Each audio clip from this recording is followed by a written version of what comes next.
I'm Beth Ohlsson. I'm a storyteller. The story I have for you today is called False Holly. It was written by Simone, a student at Parkside High School in their horticulture program. I hope you like it.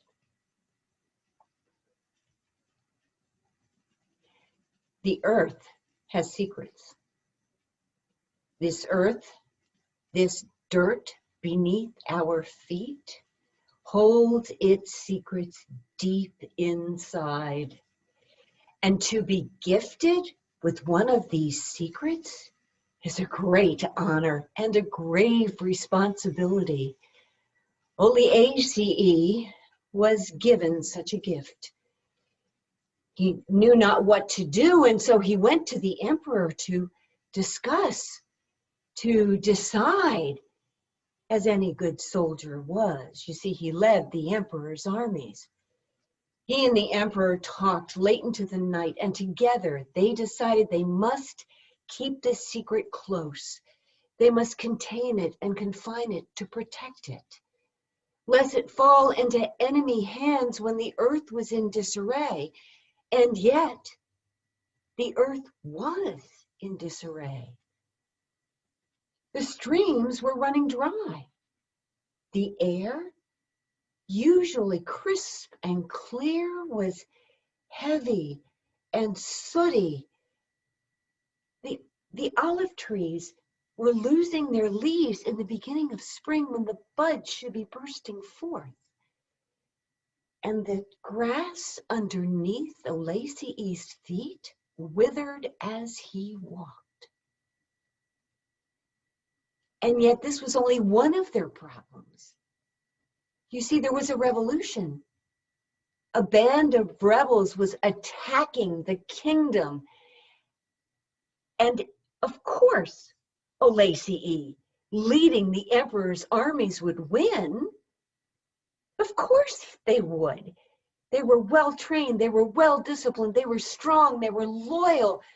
The blacksmith forged weapons that were the sharpest and strongest steel. Of course they would win, but they were not. For the rebels had technology and strategy that Ohlsson and his army did not. Sadly, both the emperor and Ohlsson knew that should they be defeated, they would immediately all be chained and enslaved. And the emperor did not want that for his citizens. So he sent all of them far away into a bunker for safekeeping, for safe hiding until it was all over. Omanthus, the daughter of Ohlsson, was in the bunker with the other citizens, and she was restless, irritable, and discontent. She wanted to help. She wanted to do something. She didn't know what that something was, but she needed to do it. It was something coming up deep from deep inside. She couldn't go fight with the soldiers. Her father would never allow that. No, it had to be something she could do on her own, something for which she did not need permission.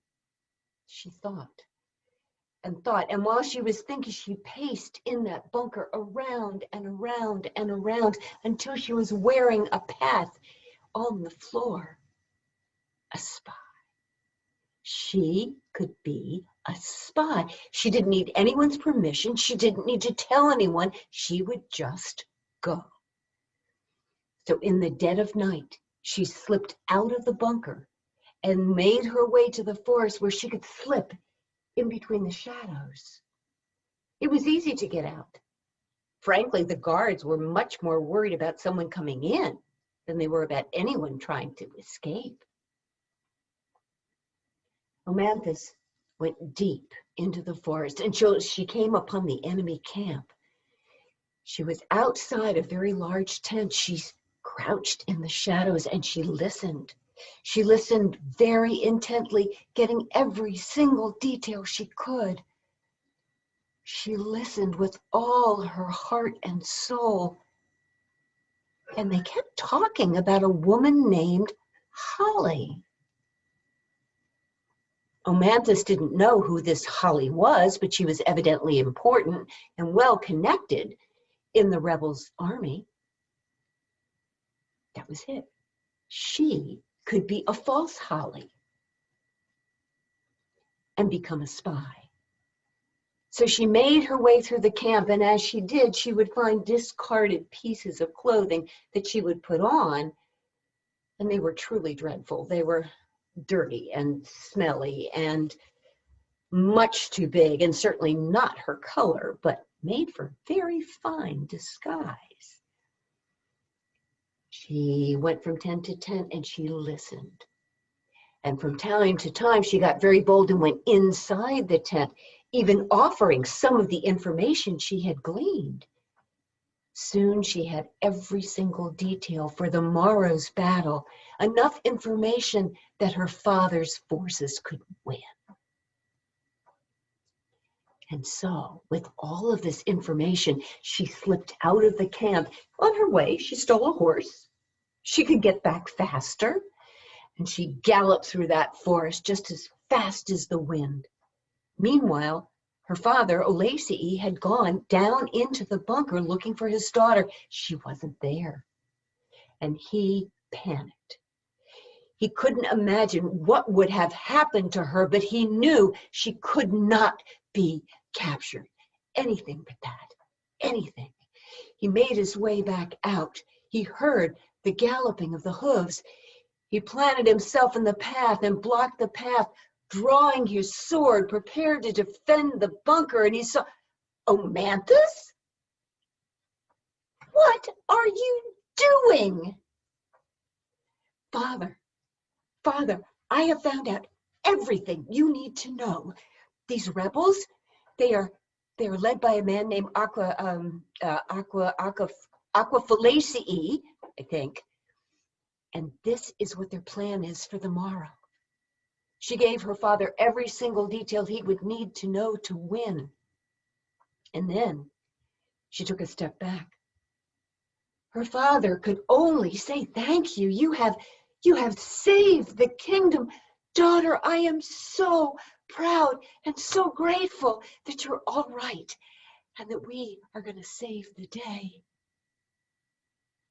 And he looked again, and suddenly it was not his little girl who was standing before him, as she had transformed into a maiden warrior. Her statue had altered. He looked up. Father, you are not my father. You lied to me. You lied to me and stole my birthright. I am not of you. I am not from you. I am from the earth, and my lineage goes back to the beginning of time, and yours does not. Where I walk, the earth flourishes. It's beautiful and it's bountiful, and where you walk, it does not. It withers and it dies. How could you? Daughter, I had only wanted to protect you. I have loved you as a father, and I have raised you as a father, and I am so sorry. You do not need my protection any longer. But I, the kingdom, and the planet need yours. Please, my darling, protect us. Do what you must. And Godspeed. And he gave her a salute in farewell, and off she went. Omanthus was honored by the planting of olive trees throughout the kingdom. And today there are olive trees in her honor all over the world. And if in your efforts to help the plan you are planting, please don't ever plant a member of the Aquaphalaceae family next to the Ohlsson family, because their feud thrives to this day, and should they be planted together, the feud will erupt and a curse will come forth that will destroy the planet. The good news is, from time to time, a false holly will simply appear somewhere.